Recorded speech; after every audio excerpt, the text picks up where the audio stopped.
Hey y'all, I am back with another video for what does it mean to have albinism. And in this one, what are we gonna talk about? I don't know.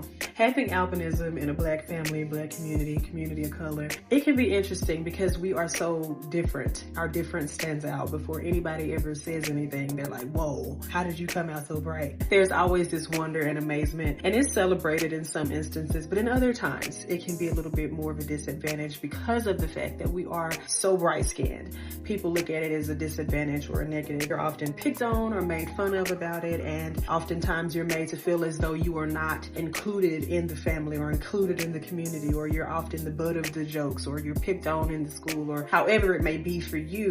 Albinism, when you come from our side of the street or our side of the town, can be a bit different. Having albinism also means that you are misunderstood when it comes down to people feeling like you're ignoring them because they swear that you just walked past them and didn't want to speak. And maybe sometimes that's true, but oftentimes, more often than not, especially when we don't have the right distance between us, we don't know who you are, baby. So it ain't no need to be getting offended because we didn't even know it was you. I have waved at the wrong people, and then the people I was supposed to be speaking to, I walked right past them. Although eyeglasses don't perfect our vision in any way, it does enhance it to a certain extent. So it can be a little bit better at times, but we really can't gauge it until you, at what point in time, we gonna know who you are. However, when it comes down to closer people in our proximity, faces that we've studied over the years, I'm telling you, the memorization game for people with albinism is strong. It is so strong. And so when it comes down to parents and other people like that, we memorize faces. But there have been times when I have mistaken my mama for somebody else. I ain't gonna tell y'all that story, but I walked up on this lady and was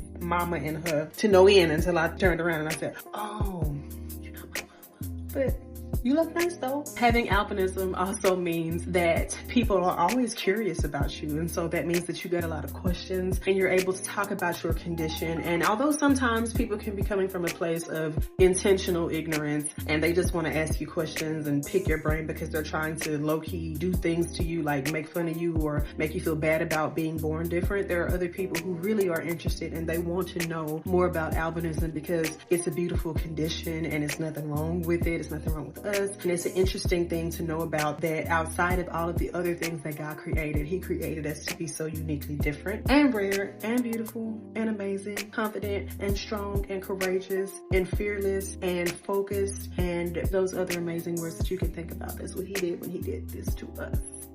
He did that. That is all for this video for what does it mean to have albinism. Of course, y'all know I'm coming back with some more because June the 13th is next Friday. So we have our yellow and we have to get ready to rip and scream and yell out loud. But albinism rocks. I love y'all. Bye.